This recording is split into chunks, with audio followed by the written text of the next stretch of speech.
Welcome to 21 Questions. I am your host, IC, and I am the presenter, I am the founder, I am the host of the Sit Down UK. And the Sit Down UK is a live Q&A events platform. Corona hit, so we have transitioned and pivoted to online. And we do this here every Thursday, 9 p.m.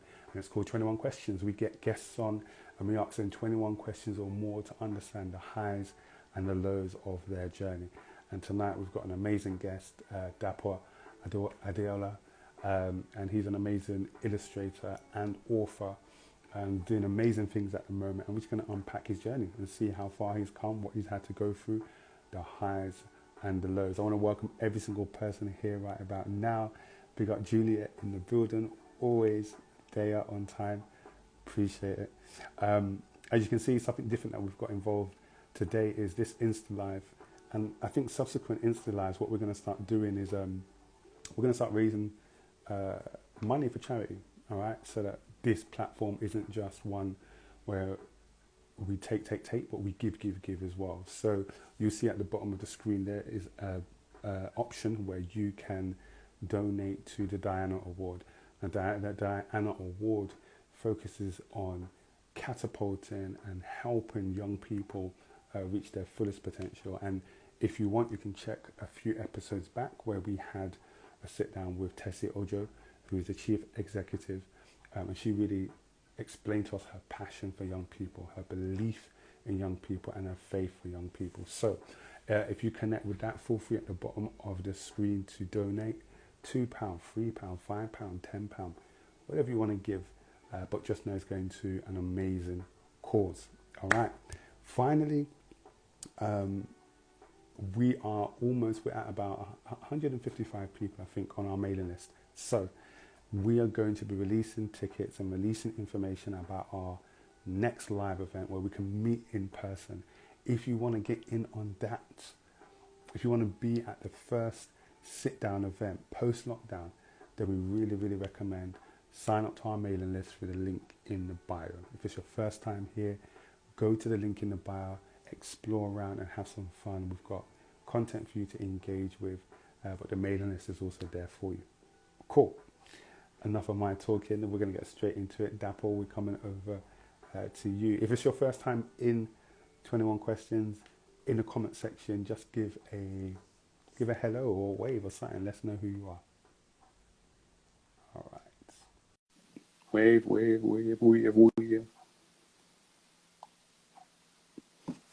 Big up everyone. Yo, Hey, bro, how you doing? I'm good, man. I'm good. What's happening, Fred? I'm good, man. Man's been bigging up my government. Oh, snap. My bad. Y'all can go, but you can call me Icy.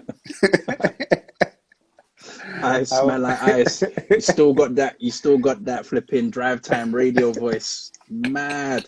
I was listening to you talk. I was like, right, this brother used to sound like he was Jenny Francis's assistant or something. I don't know, man. Just that nighttime drive time. You're now checking in to the icy sessions. Do I still have it? You still got it, bro. Oh, great. Awesome. I didn't lose it. How are you? Still got it, man. I'm okay, man. Living, trying to stay on top of things and just, living, man. Oh, you're doing amazing, man. Nah, I appreciate it, bro. Big up to everyone that's joining us. This is 21 Questions with Dapo Adeola. Now, it's funny, your surname is the topic of conversation at the moment everywhere. Have you had people saying your surname? What do you mean? In that song, in the Which body song. Oh, the geezer thing. Do you know what? The penny literally just dropped.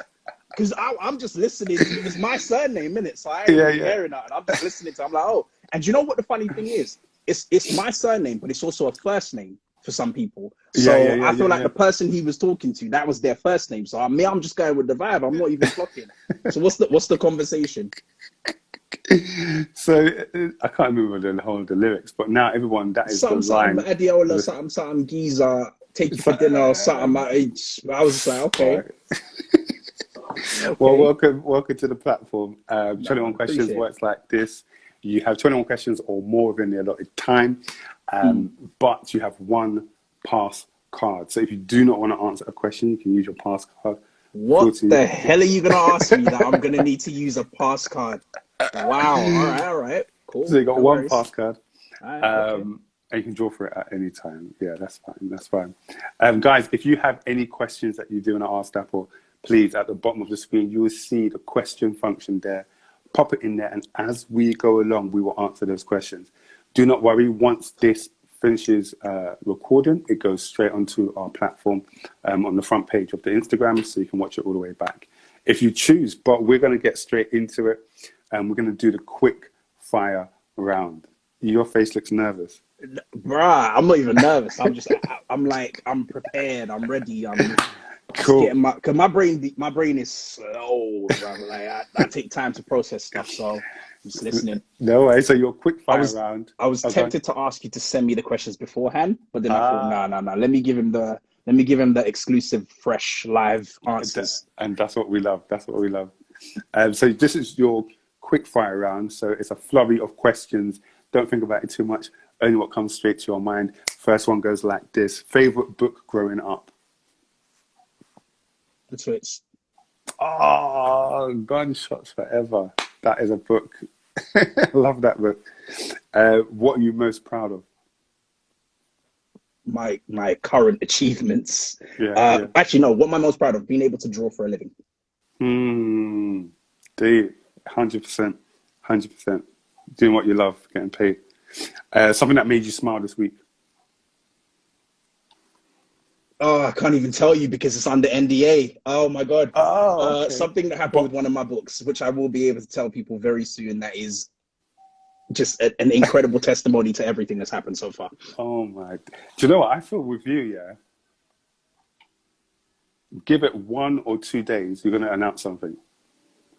Do you know what's mad? a lot of my friends say this, and I'm like, yo, I'm only telling you the half of what's going on, because oh my gosh. And I'm also, everything is moving at such a pace. Like literally, you can fact check everything that I've ever announced. It's all legit stuff. Because I feel like we come from a culture where people do big announcements, and sometimes they ain't really what they're saying it hasn't is. landed but yet. You get what I'm saying? They ain't even giving it time to cook. But everything that I've ever announced is legit something that's happening or is happened.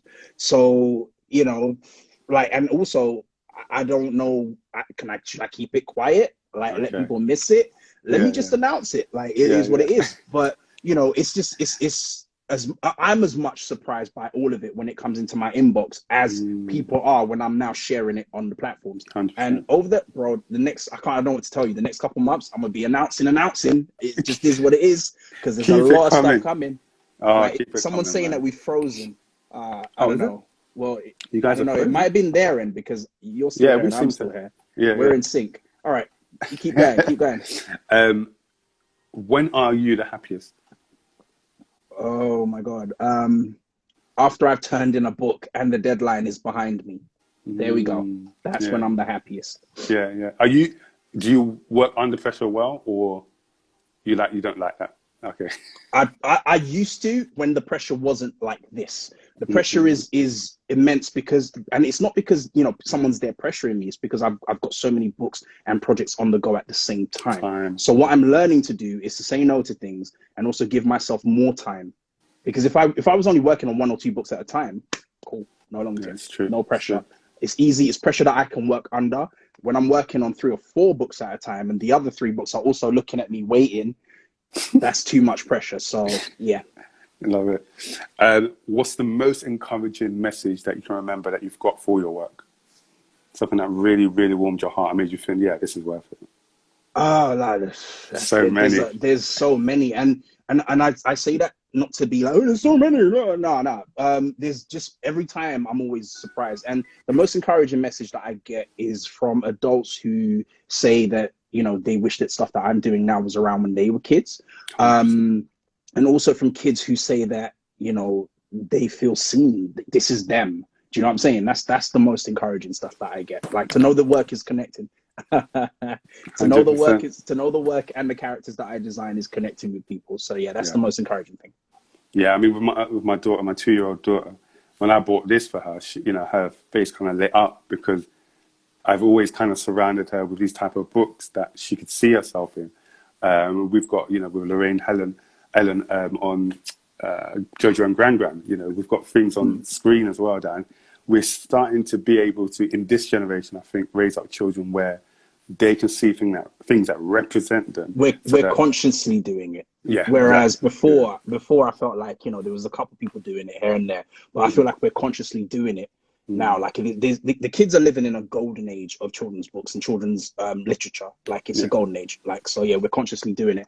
What was I going to say? There's some JD alumni in here, you know. Never. Yeah, I see Toyin in there. There's some old JD heads in here. Yo. I see Toyin in there. There's some old JD heads in there. Yo, if you're a JD Sports alumni, Oxford Street only, not that Tottenham Court run, Oxford Street, put JD in the comment section, please. Yeah, I see a couple JD. I see Toyin in there still. Yeah. Go on, keep it going. Man. Next question. What do you want to draw that you haven't drawn already? Oh, shit. Oh, excuse my French. I'm not sure. Bad languages thing. There's a lot, man. Like, I mean, I always say the true testament of any visual artist is the ability to draw anything, like literally anything. Like, and I'm still learning. So you lot like love my black kids phase. That's what I'm gonna call it, my black kids phase, where I'm drawing all the black kids and everything's cute and everything's nice. When I switch up and start drawing dragons and zombies and all of that stuff, that's when you lot are gonna be like, what's this? Like, so I'm just reeling you in right now. So that's the thing that I'm warming my way up to, like werewolves, dragons, zombies, the stuff that used to get me excited as a kid, you know? So that's the stuff I'm warming my way up to. Love it. Of your own, what would you say is your favorite illustration that you've made? Oh, okay. So, and it's hard because I'm sure there's some NBA No. This is the one that I say, this is it for me right now. So this is the cover to my new book, Hey You.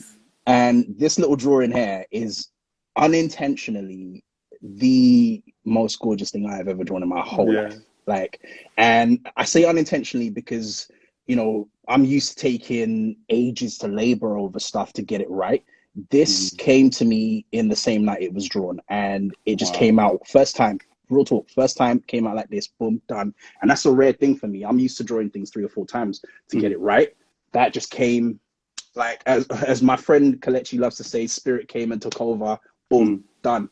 And it was meant to happen. And it's one of the most beautiful things I've ever drawn in my life. It is by far my favorite illustration of my current workload. That is beautiful. That's beautiful. What do you drink Kraken with? Ooh, what man knows I drink. What do I drink Kraken with? So for those who don't know, Kraken is spiced rum. It's spiced dark rum. I think I got a bottle under. Yeah, got a bottle right here. Send it. So this is Kraken spiced rum. I love it. I tried it last week, other week, and I was shocked. It's tasty, and it's got this nice little, you know, to it. It's sweet stuff, man. What do I drink Kraken with? I drink Kraken with Coke. I'm a very simple guy, just rum and Coke. Yes. And because of how crisp Kraken tastes, it works. But my new thing, and I say new because I'm not really a drinker. I'll be real with you. I'm not a drinker. I have only just started drinking Bacardi, right? It's wild because Bacardi's been around forever, and I've only just started drinking it. And like one time we went out and my friend ordered me a rum and Coke, and I was like, what the hell is this? And it was Bacardi. It was Bacardi rum and Coke. And I'm used to, rum and Coke is like my favorite drink. So I've had like Ray and Nephew, all the different kinds of rums, island rums. And then this person bought me Bacardi. I was like, so all this time, this is what Bacardi has tasted like. So Bacardi's my new bang, man. I love it. I love it. I thought you were going to say the workload was telling you to drink. No. Okay, next question. What is in that mug? What is your? No, this is actually spiced ginger tea. I'm trying something different because I got to go to bed tonight. Tea, so I love it. And spiced ginger tea. Like, what's your favorite life quote? Oh God, and I'm making this one up to be honest with you, but it is something that's relevant to me now. Failure is an illusion. Like there is no such thing as failure. You know. I got it. My favorite life quote is whatever's meant for you doesn't miss you. It's really that simple. You know, when we be sweating and going nuts about something that didn't land the way we wanted it to land, it wasn't meant to land. Just leave it, done the dance. You know, sweat it for 5 minutes and then just leave it because it wasn't meant to land. If this right now, if this live was actually a setup, if it was a setup to give you £120,000 of investment, what would you do with it? I'd buy my house. I buy my own place. I live in a flat at the moment. I am actually currently saving up to move out and buy my own place. I literally just buy my own place. It's so boring, but the liberation of having my own space, a space I can call my own to create in, I'm hoping it's going to affect the way that I create. So it's just that simple. And here's your check. No, lastly, here's your check. What is one challenge that you're currently trying to overcome?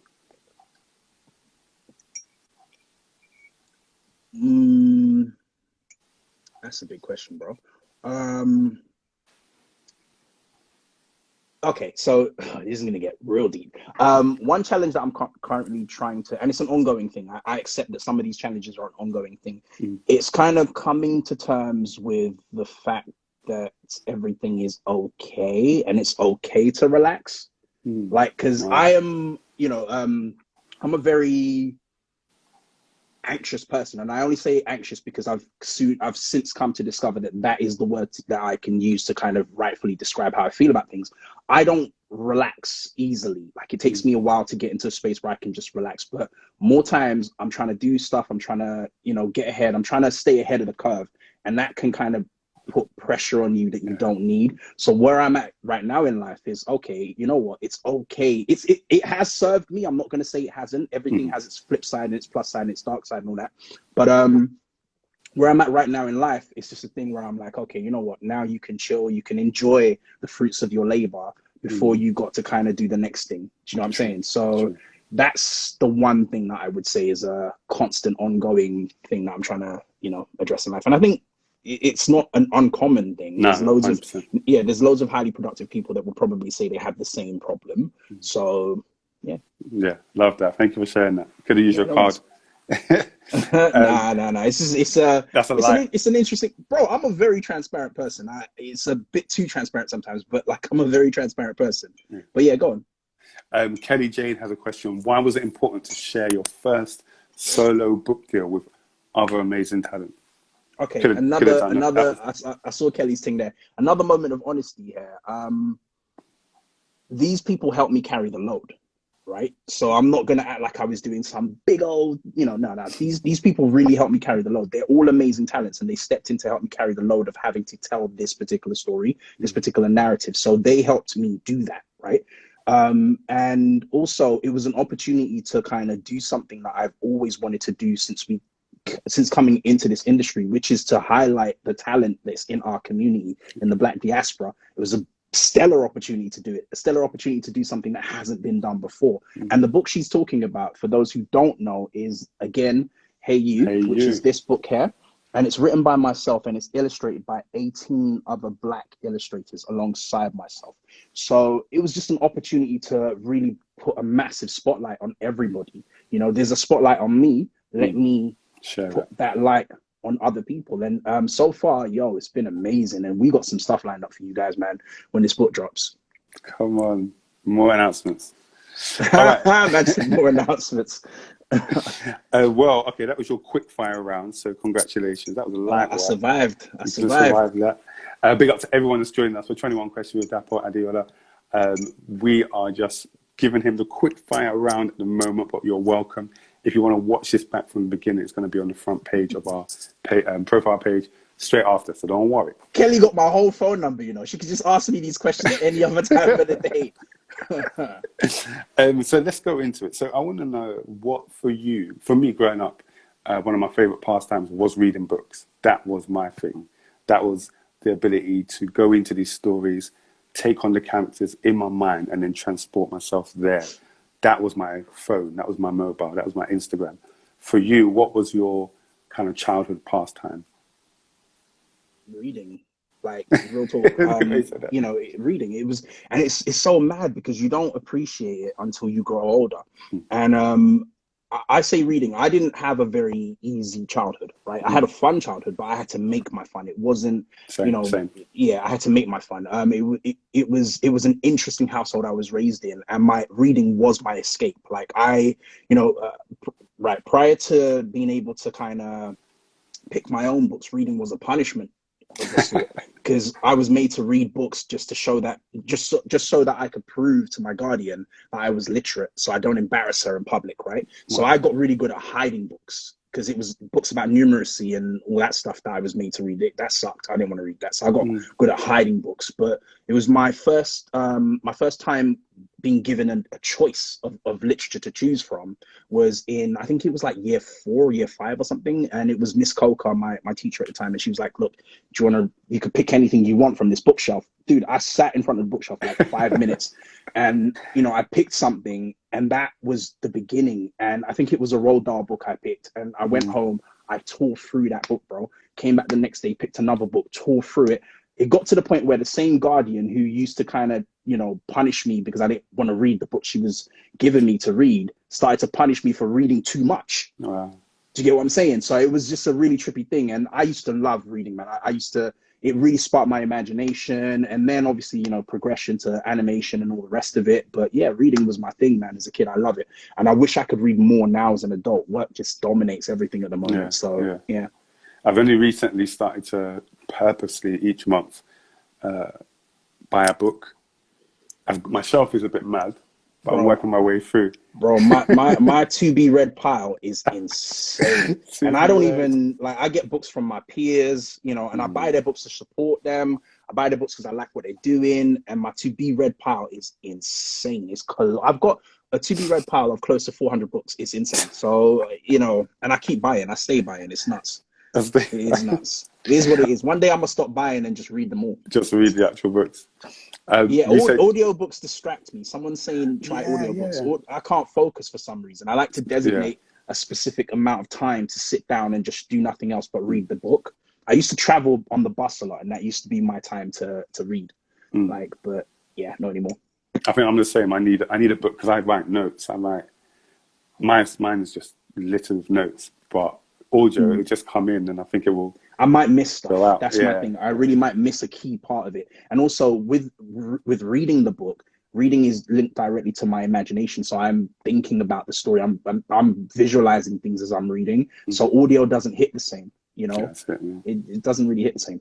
Yeah, go on. You mentioned about your childhood wasn't that great. What was it like growing up as a young boy? Where did you grow up? This country? Yeah, I grew up here. I was raised in the South. Come on, bro. In the South, bro. Brixton and that, bro. Brixton and that. Brixton. What was it like growing up for you as a young boy? I loved my youth, man. I was fortunate in a lot of ways. I mean, I'm glossing over stuff here, obviously, but the people who were put in charge of my joy were really crap at it. So I had to find ways to make my own joy. And it's not, again, I've had a lot of reflecting. I've been doing a lot of reflecting over the last 3 or 4 years, given the changes in my life. And I've discovered some things about myself, because people ask me a question like, were you always like this? And I'm like, was I? And then they're like, where did it come from? Was it your mum or your dad? And I'm like, I wasn't raised by either of them, so I don't know. So it's forced me to reflect. And, upon reflection, I realized I've been a certain type of way for a long time. I don't know if you remember me. We worked together for a minute at JD. I've just been who I've been all my life. I've never been anyone different. There are people that have known me for 20 plus years, and I'm still me. Do you get what I'm saying? So it just is what it is. Even down to when people see me doing stuff to help other people and do all of these things, I've always done that. Always, from childhood, I've always done that. And these are all things, again, we say, they asked me the question, where did you get it from? I got it from reading. I learned about, kindness, about morals, ethics, all these things. I learned them from reading. I had to read other people's experiences. I learned a moral code of sorts from reading. I've had to readjust that to match the real world, because that shit had me expecting good from everybody, and it doesn't always work like that. Fairy tale. But exactly. But I learned a lot of that, from reading, and I was that kid. Is there, what you learned and what you kind of gained from your childhood, does it, if you choose to have children, does it inform for you how you want to parent, or what you want to surround them with, or what you want to instill? To a large extent, it does. One of the things, though, for me, and I've been doing a lot of reading on, not a lot, but a significant amount of reading on conscious parenting. When your kids come into the world, they're not yours anymore. They're their own person, and you now need to learn how to match them.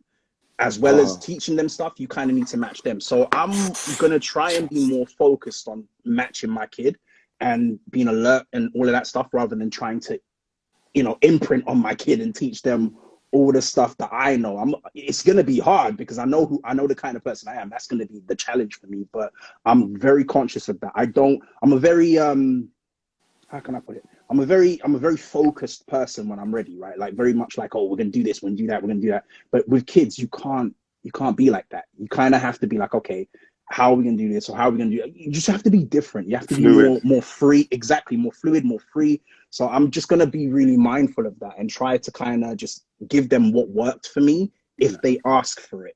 Like, and not just like be like, this worked for me, so you are my kid and you got to do it that way. Nah, because a lot of stuff that worked for my parents, hell no, it don't work for me. Are you nuts? Like, it didn't even work for them, right? When we really deep it didn't even work for them. So why am I now going to be taking that stuff and teaching my kid that stuff? Nah, leave it. It's okay. Yeah.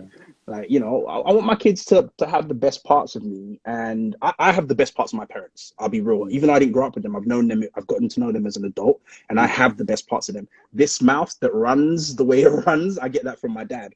The only difference is I like to fact check the stuff I'm talking about. He doesn't. With my mom is one of the kindest people in the whole world, and she will do for other people quite a lot. The only difference between me and her again is that I know how to put boundaries up when it comes to it. So these are the things I get my good qualities from my parents, and I'm hoping that my kids get their good qualities from me. That's baseline. That's it. I love it. That's my book. Dion says, yes, objective parenting. It's hard to maintain, but it's humbling when you realize that they're not yours, but it's a gift to be taking care of them. I've got a two-year-old daughter. And you know, just like you said, for me, having children causes you to even be more reflective of who you are as a person, because who you think you are, when you have a child, will reveal to you a whole new side of you that you didn't actually know was there because it's never been activated before. So it's almost like you and that child are meeting for the first time and trying to understand how you're meeting yourself for the first time. Dude, come, that's insane. I don't have kids. I have a godchild, and my goddaughter is the same. I had to learn a different way. Like, I'm strict as an adult, if you will. Like, I'm very much like, don't do that. Like, I'm strict, and I had to kind of learn, because she is a trier. She'll try. Like, she'll try you. She'll try anybody. Like, so I'm just like, okay, unless I want to fight my 2-year-old god kid, I got to back off. Do you know what I'm saying? So it's adjusting. It's just taking some adjusting. Right. Big up Will K says, being a father and an artist is a blessing. I'm sure yours will work. I'm sure your work will also change. Okay. Yeah, no doubt. I'm looking forward to that. I'm always trying to learn about myself. So I'm looking forward to learning, you know, different things about myself, and just learning to take life at maybe a different pace. I don't know if that happens, or I don't know, maybe it doesn't, but like slower pace. Yeah. You know, big up the JD crew. If there's any JD sports people back in the day in here, put JD in the comments. But during those times, you know, for me, when I look back on those times, what year was that? That was like 2000. 98, 99, bro. Like 98. I haven't heard those figures in years. Around them times, 99 to 2000. No, 99. Bang on. Sorry, 99 to 2000. Around that time, that's when it was. Because I started working there in 99. And I left JD. I left the West, the Central one, the one in Oxford Circus. I left that one in 2001, 2. And then I moved to the Tottenham Court Road one, and then I left that one in I left that one in about 05, 06. Those were our ops. You went to move with the ops. I went to move with the ops, bro. I went to move with the ops. Do you think that time? Can you remember? For me, when I think about that time, it was such. When I think about places I've worked, it was such a. It's like school, bro. It's like secondary school all over again. It wasn't work. It really wasn't work. No, man. Was there any way that period of time in JD Sports, what did it teach you, or what did you learn from it, or how did it shape you?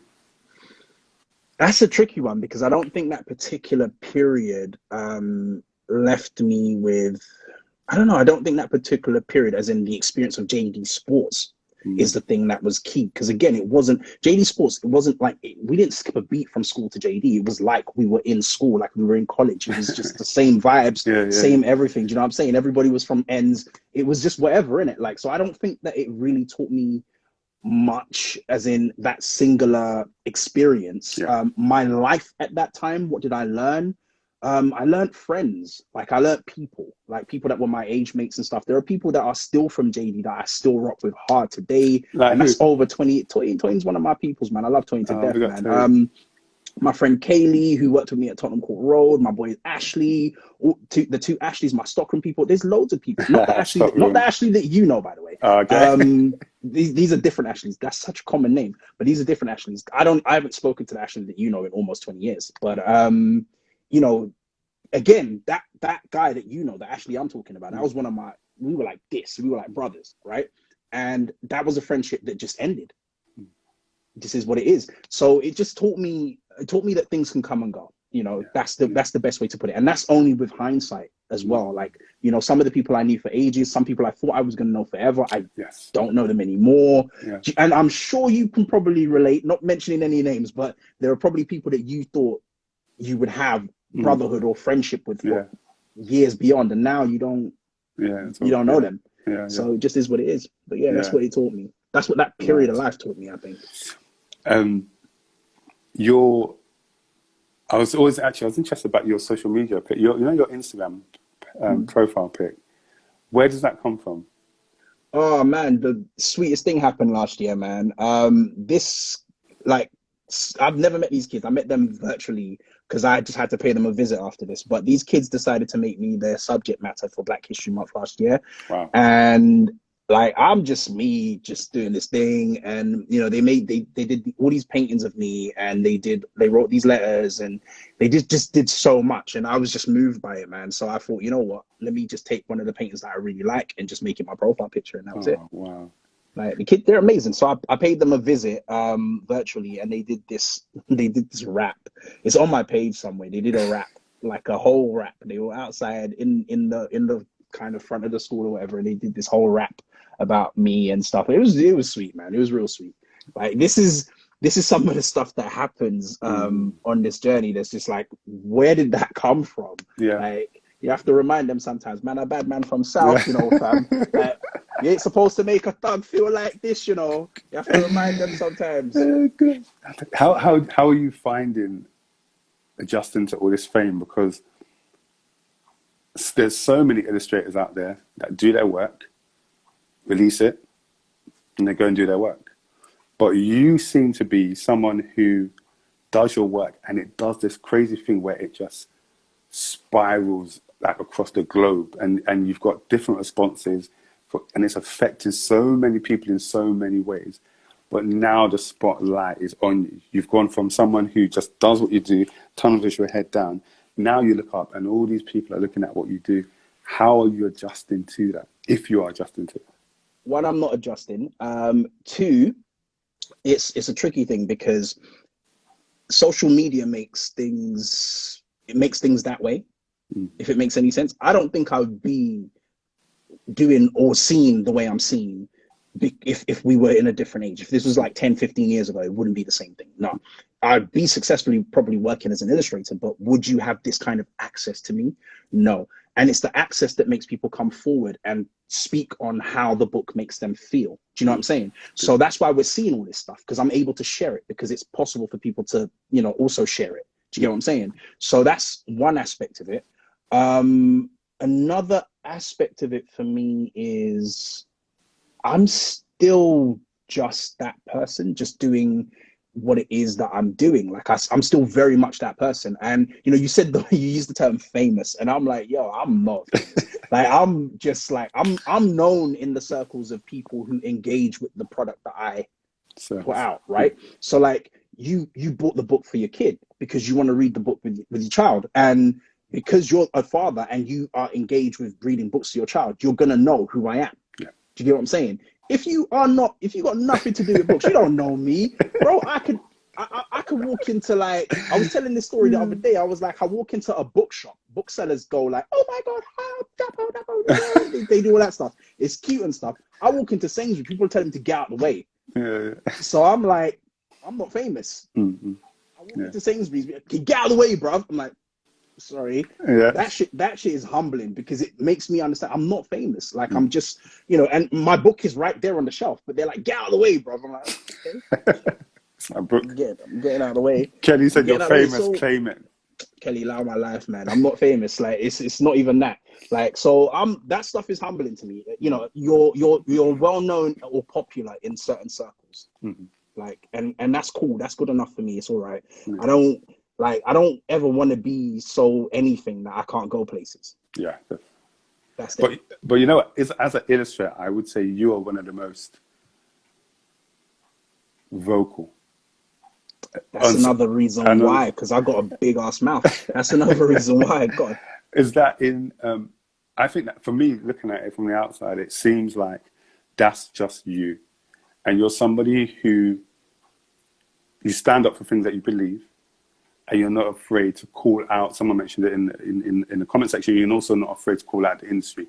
An industry you entered unconventionally, but you've seen things and said, "No, that's not right. That's not right. That's not right." And I think that has risen your profile from just being an illustrator who draws and paints to somebody who, yes, but I have an invested interest in this, not just for myself, but for, you know, like the wider community. Is that something you've taken on intentionally, or it's just like this is what's falling at your feet and you see it, you call it? It's who I am, like, and it's who I am. Hence, it's the reason why it's the way I entered the industry, if that makes any sense. Yeah. I didn't enter the industry and then change into that person. I came into the industry as that person. Before I was ever published, I was trying to make these changes, trying to make these noises, trying to draw attention to things that I thought was important, trying to figure things out. And a lot of it comes from trying to learn how the industry works. Yes. Like, okay, how does this work? Oh, it works that way. Why does it work that way? Right? And if you can't change it to make it good for everyone, then why do we have it? Do you know what I'm saying? Like, so that's what my whole thing has always been. What can we do? We talk about how we want diversity in this industry. Excuse my expression, man. That stuff is easy. It's not hard. I don't understand, right? I don't get why it's been made to be this thing, and we're gonna do it slowly and softly and just do it. Like, bro, you know where we come from, man. We're from South. It's an attitude, bro. Just do it. Just do it. Like Nike stole that from us, man. Just do it. Do you know what I mean? Just do it. Like, I don't understand. So that's always been my thing. And also to temper that though, I am learning that you need to be patient with people and things take time, right? I am learning that, but my attitude, and this is the combat that goes on in me internally. It's very much like, just do it, just do it, just do it. Oh, we can't do it. All right, slow down.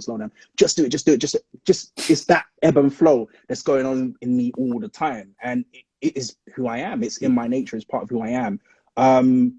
Do I want to be doing this forever because it's exhausting to be doing it on this level? The answer is no. So my hope is that I'm going to do it enough for people to then keep, because I keep telling people all the time, if I've helped you, help someone else. Do you get what I'm saying? Don't just be out here with your hand out, because I start to spot you. If you're like that and you're not feeding it back to, you know, paying it forwards, you're not doing it to other people, doing it for other people the way it was done for you, then I'm not going to help you anymore. What I'm interested in is building a network of people who help each other and other people that want to come through. That's what I'm interested in, because then I'm not going to have to keep doing it. I can just enjoy drawing dragons and dumb shit. Like, I can just enjoy that. Love that.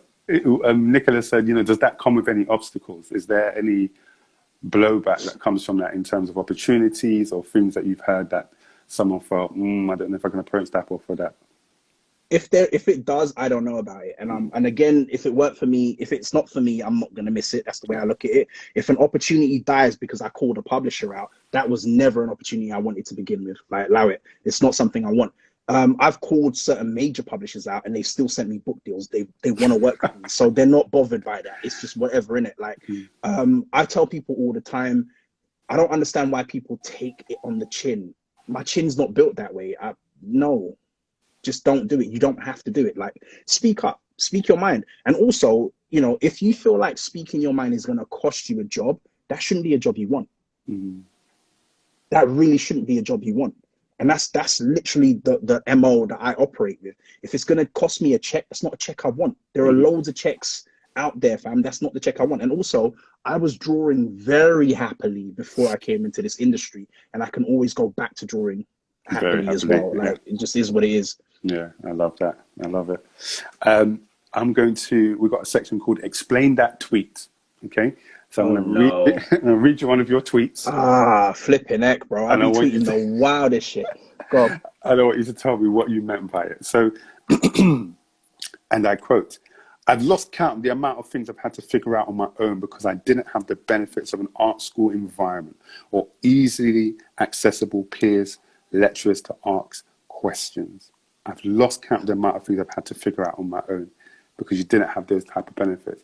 What did you mean by that? That's okay. Cool. First of all, thank you for choosing one of the safer tweets because I can explain that. Yeah. Some shit I can't explain, I don't want to explain, but that's easy. Some idiot tweeted the other day about how self-taught is not a thing. Being a self-taught artist, musician, or anything is not a thing, right? And this is excuse my French, he's some dickhead in it, basically. Some privileged idiot tweeted this, and I was looking at the tweet, and I'm like, he was trying to allude to the fact that we all learn something from somewhere and from someone. So therefore, self-taught cannot possibly be a moniker. And I'm like, nah, you've taken something that stood for something and you've warped it to make your point. What self-taught means is that I did not go to university to study what I am doing. Do you get what I'm saying? Yeah. I wasn't taught by a teacher in a formal environment, right? I might have been taught by someone online because I paid for a course online, but that's not the same as going to a school. Online courses, you have a limited amount of access to the person. They're not going to teach you the way your school teacher is going to teach. Do you know what I mean? They're not going to give you that time, right? So I then took that tweet and I quote tweeted and I was like, I see what you're trying to say, but I disagree. Self-taught means this. I am self-taught. And that's where I went into talking about the privileges of not being self-taught. And one of the privileges is having an environment of fellow students who are learning the same course, who know different things, which you can also learn from. Having an environment where you can kind of bounce ideas off people because they're all in the same field, they're going to give you that relevant feedback. Imagine me trying to bounce ideas about comics and sci-fi stuff off of my friend circle. Most of them don't care about that. They're like, "That's man, we 30 plus. Why are you still, you know," it's not the same, but if I bounce it off people who know what I'm talking about, I get something back, I learn. And the difference is if you went to an establishment to learn and you leave, you maintain connections with people that were also there at the same time as you, even people who weren't there at the same time as you, but just happened to study at the same place. They're more open to receiving, you know, your conversation and your approach. And this person was like, "Oh, there are no benefits. You just end up in debt, blah, blah, blah, blah." I'm like, what are you talking about? If you went to a shit school, just say you went to a shit school and you're not happy with the school you went to. Don't say there is no benefit to going to school and learning a craft versus having to teach yourself a craft. There's huge benefits. And that's what that tweet was about. It just went under my skin deep. But yeah. I love it. Are there any tweets you currently have in your draft folder where you were going to send them and then you was like, "Daps, calm down, relax, breathe"? I deleted them all this morning. For real? Yeah. I'm trying to be nicer on Twitter, man, because certain days I just be like saying stuff and I'm like, oh man, because it makes me, I feel like I think people that know me know that I am a very, you know, I look for happiness. I'm a cute kind of I'm fun, like not crazy fun, but like just whatever. But like on Twitter, sometimes I feel like I might come across as somebody who has this monumental chip on their shoulder, and I really don't.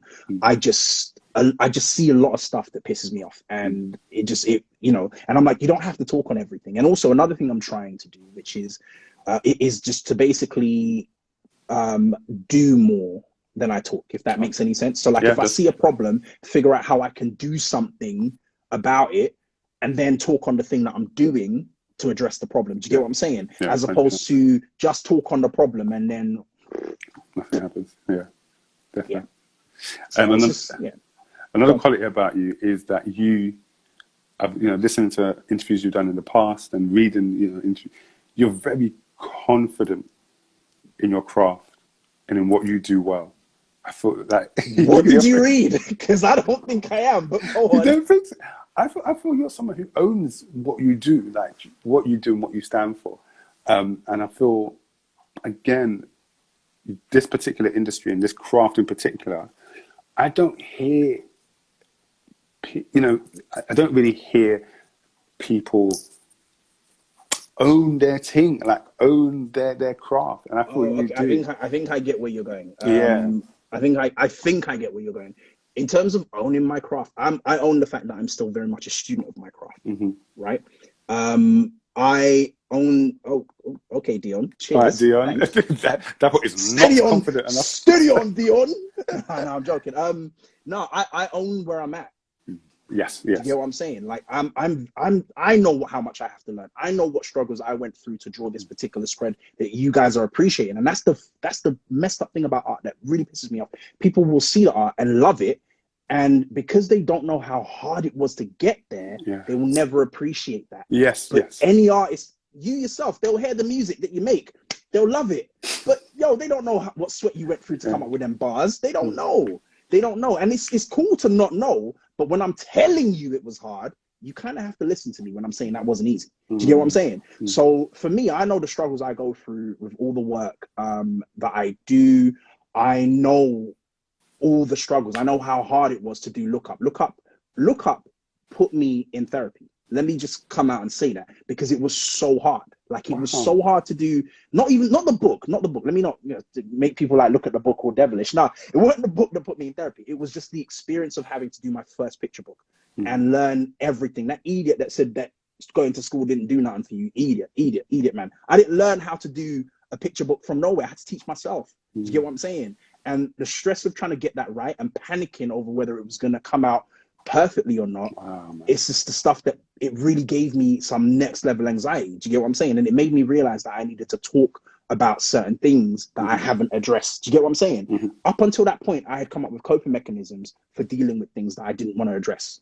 Right? This is a new zone for me, completely new, fam. Never been there before in my life. Pressure's intense. You got to deliver something great.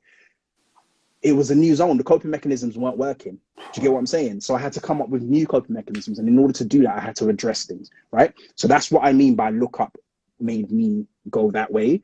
And that's why I say to you, I know what my range is.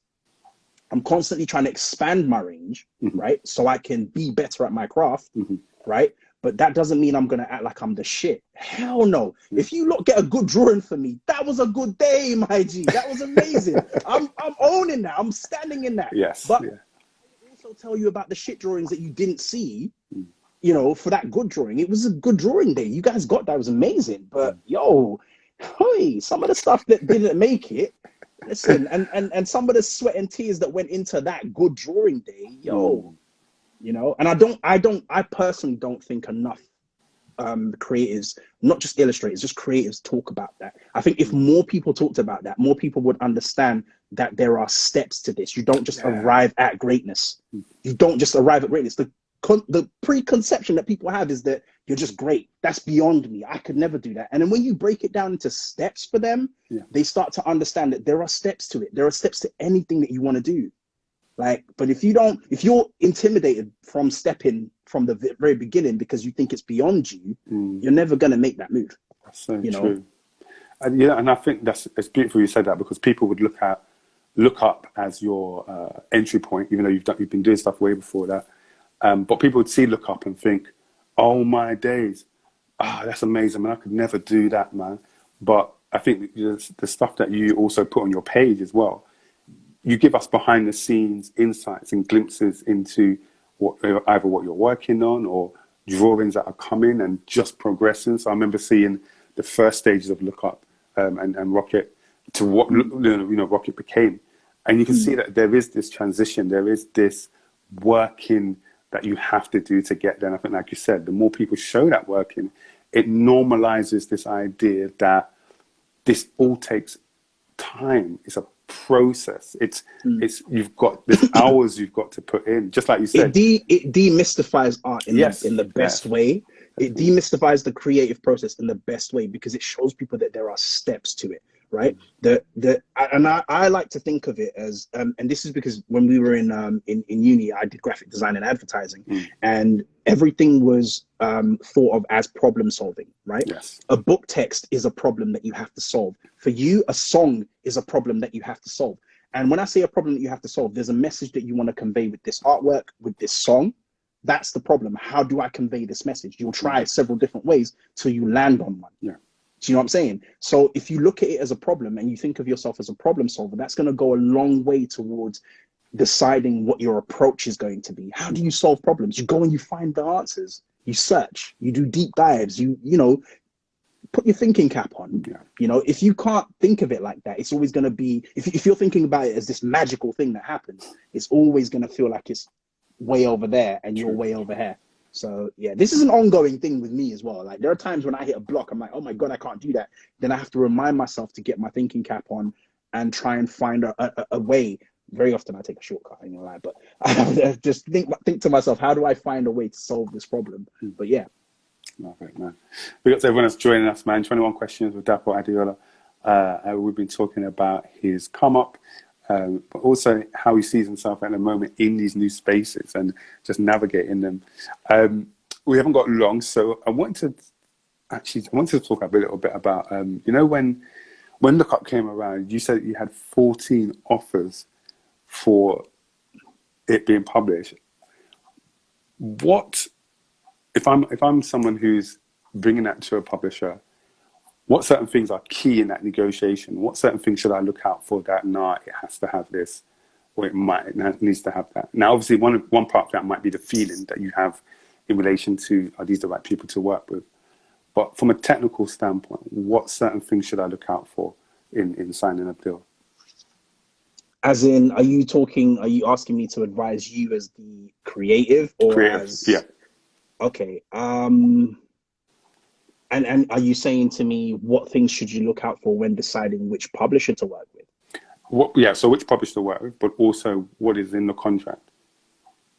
Oh, just like my advice to you, there's no magic about it. Go seek professional advice. If you can't read a contract properly, get a lawyer.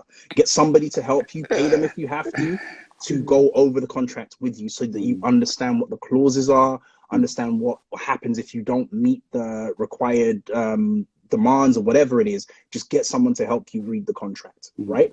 And also, if you are that way inclined, which I would advise you to be, reach out to another author as well, someone else who's doing what you do, and ask them, because more times when people sign their first book deal, they just signed it because they were excited, right? If they are signing I'm fortunate. I have a great agent, and I also had a good friend at the time who was doing contract law, so she helped me go over it, right?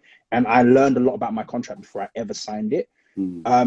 So I don't have any regrets. And since signing that contract, I've signed numerous other contracts. And because I have the information that I had from that first contract, I'm able to recognize certain things. And I know what questions to ask. I know about royalties. I know about deadlines. I know about all of those things. So I ask those questions.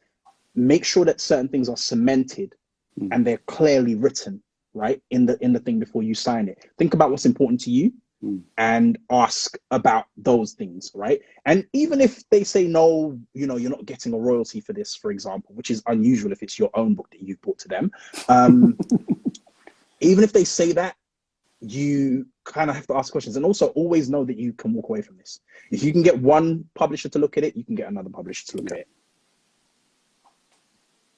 Yeah, if you can get one publisher to look at it, you can get another publisher to look at it. Step away. And also, more times we had an agent as well. Again, I have to stress that it wasn't that we went in on our own. We had an agent. She was there. She had set up all the meetings, and she was hipping us to the game all day long. She was giving us advice and giving us information about each publisher that we were going to meet and what to expect. And after every meeting, we had a short debrief before we went on to the next one. So we had somebody there who could explain things to us and terms and all the rest of it. And this is the person who has, you know, big up Sally, and this is a person who has like almost, I think, 15 odd years of experience working in the industry.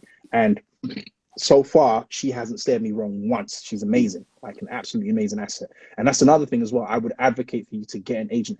Kelly's an agent. Big up Kelly. Kelly's an agent. I would advocate for you to get an agent. I was going to ask, what have you hidden as an illustrator? What have you hidden in Look Up? Could you give us 2 or 3 things that you've hidden in the artwork?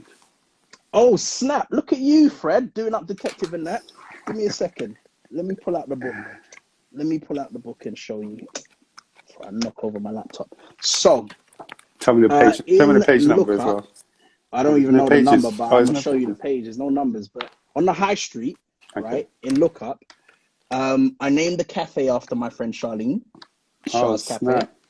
I named the bookstore after my designer he's a friend of mine, Jet. He's also the designer of the Space Detectives book series that I'm working on. So I named the bookstore after him. And I named the bakery, Pancakes Bakery, after my friend Patrice, who is the mother of my goddaughter. Wow. Does she know this? Yeah, they all know this. Okay. Anything else? Trying to think. No, that's about as far as it goes with that. Okay. But I haven't done that in a while. So now I'm thinking I got to put some stuff in other books. Yes, please. But yeah. Time is going. Okay. Well, then when I'll ask you. Someone asking me if I'm single. No, I'm not single. Oh, okay. Okay. Is there a is that something that you want to keep separate in terms of what you share, and what you open up to people? What, my personal life and who I'm with in that? Mm-hmm. Yeah, of course. Of course. I mean, I'm not hiding anything. Like, I'm not single. I'll tell you that. Like, whether or not she wants to be put on blast, I don't know. But like, I think things should always be organic. I don't need to tell anyone anything. I just need to enjoy my relationship. And if it just so happens that you guys see stuff, then you see stuff. Yeah, I love it. Come on. Okay, what do I want? Okay, last few things. So, how do you do a lot of announcements about publication days today, but how do you personally feel on publication day? Because this is when it leaves your hand and it literally goes into the hands of the world. I know that releasing music or about to do an event, there's nerves, there's excitement, there's relief that it's all out of your hands. So yeah, for you on publication day, how do you feel? I've never been as anxious as I am at this stage of my life about anything. Why? It's still taking me some adjusting to get used to the fact that something that I made, something that was very dear and personal to me, is now going out to the world, to what looks like thousands and thousands of people, and what is actually thousands and thousands of people. And it's still taking some adjustment to get used to that, and Hey You is something I've written. It's something very dear to my heart. When this book goes out, I might be hiding under a rock somewhere on that day, because it's not easier for me right now. And, I have to always remind people, this is year 3, right? So it's not easier for me right now. Maybe after year 10 or whatever, maybe it's a piece of piss, but right now it's not easier for me at all. I get real big knots in my stomach, and I rarely sleep the night before. For big books, right? For smaller books, and I say smaller books because my publishers might look at me sideways for this. The big books are, it's so weird. The big books are the Penguin publications at the moment, right? They're the ones that, for some reason, the stories are huge. Do you know what I mean? They're bigger than life. And I don't know how we've managed to do this. This is just, we weren't trying to do this. Like, they just become bigger. Like the way Rocket was received, it means that every book that follows in that series, we have to put a lot of considerable thought into how it's going to be received and all the rest of it, right? Hey You is my first book as an author. That's a big deal to me. So it's going to be one of the bigger books. Space Detectives is one of the times where I got to switch over there somewhere in the corner. I got to switch off, and I wasn't worried about how it was going to be received. The one worry I had was that this is something different to what everyone's seen me do. And also, it wasn't a debut in any way. Mark, the author of the book, is an established writer. He's been doing these things for a minute, so he's not new to this. And that's the same with the books I did with Lamar Giles, who does The Last Days. Brilliant guy. If you want to get him on 21 Questions, I say do that. I'd love to see that. So Lamar as well was an established author. So I kind of, I just fell into those books. They were big books in their own right, but this is my debut series, Look Up. So that's the biggest thing to me. This is my debut book as an author. That's the biggest thing to me. So those books leave big butterflies in my stomach, So yeah. And what is the fear? What do you fear will happen or will not happen? It's an irrational fear to an extent. It's an irrational fear to an extent, because real talk, they're not going to kill me if the book's terrible. Like, if it's not well received, I'm not going to die.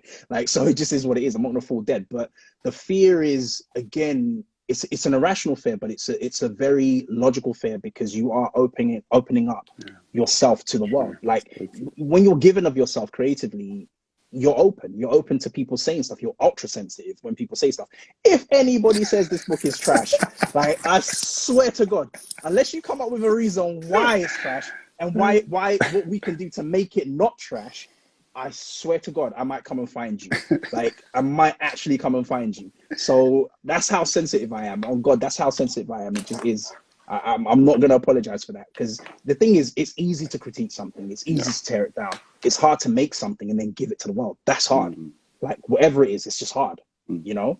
Like, so yeah. And that's something that people shouldn't, I'm not going to let it dictate my enjoyment. Not at all. Like, a lot of amazing things, which again, I'll be announcing, a lot of amazing things have happened, you know, even before the book has hit the shelves. Do you get what I'm saying? So many things. We've broken some records. It's crazy. We've done some things.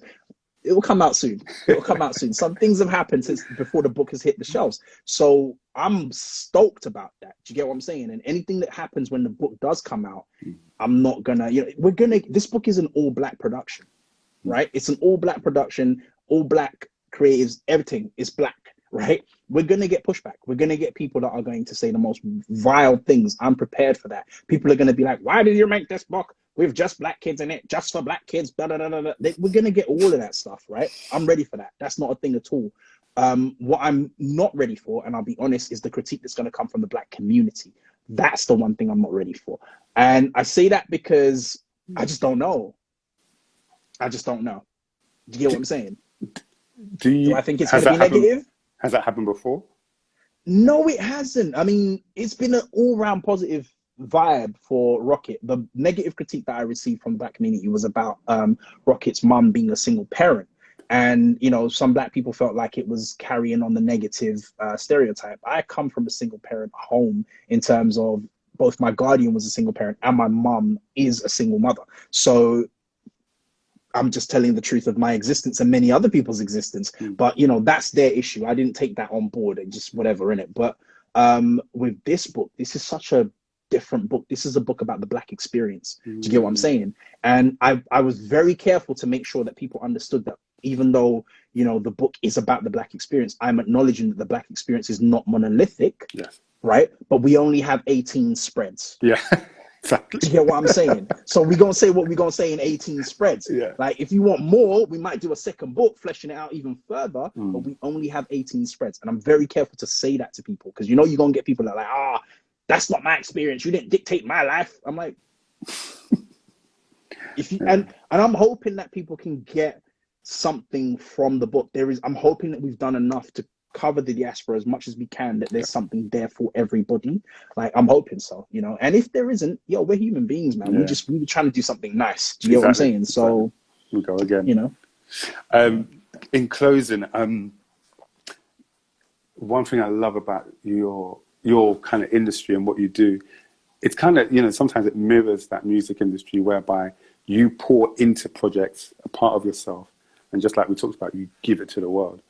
And long after you're gone, people hold parts of you and get to pass that on to generation upon generation. And so I wanted to ask that in terms of your legacy, like how, when it's your time to go, how would you like people to remember what you did and who you were? Is it going to be wrong if I say I don't care? No.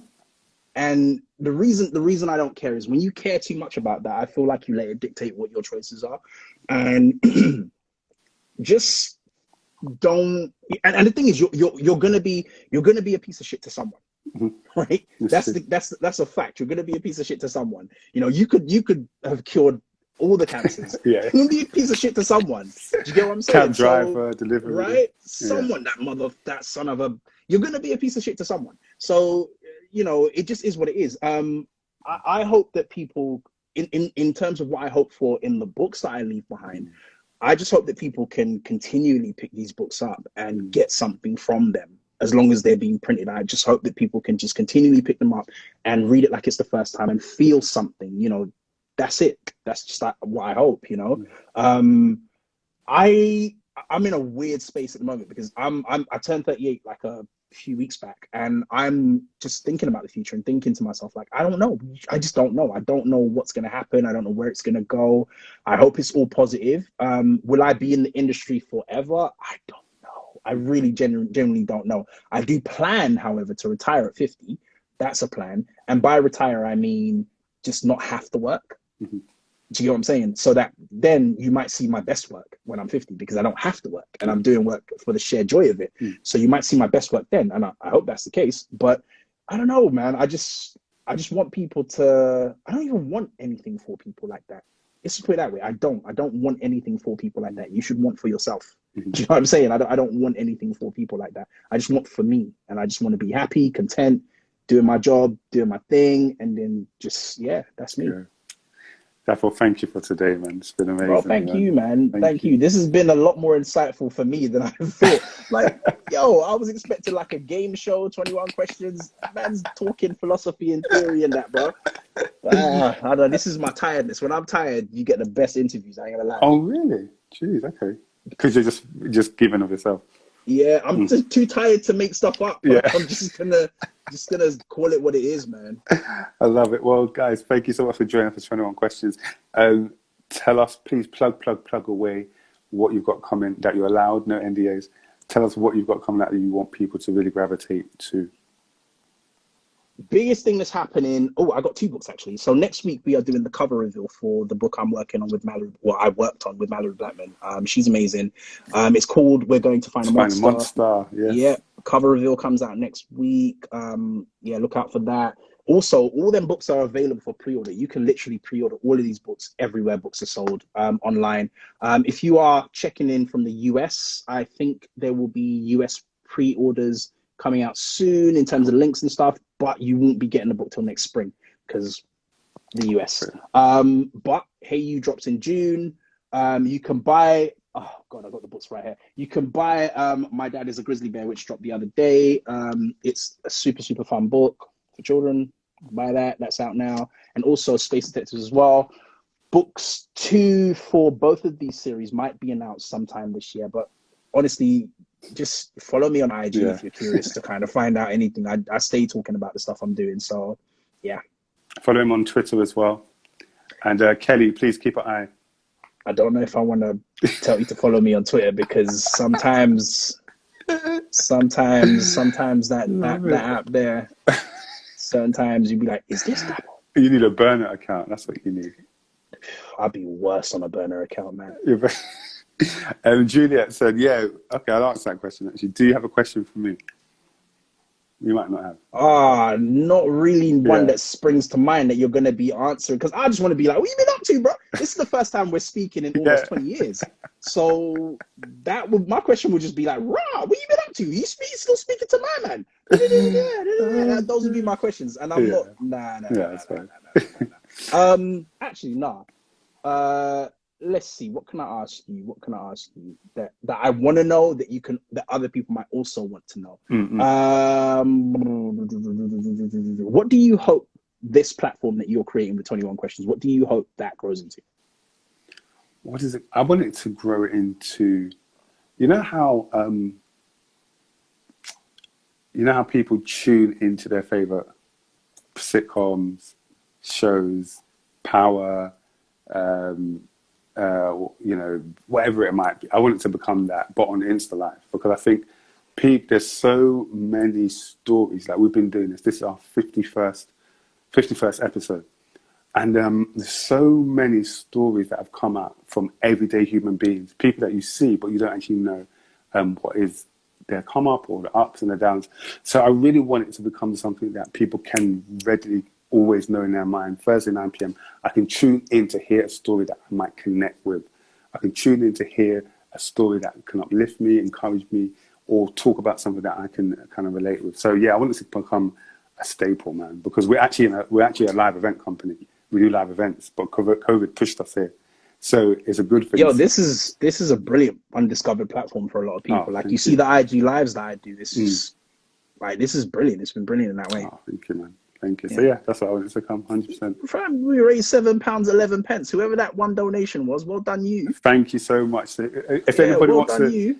Donate to the Diana Award, the Diana Award are all about uplifting and empowering young people. So we've got a few minutes before we go. If you want £2, £1, whatever it is, but I 50p, want 50p, fam. If you 50p, want to donate, yeah.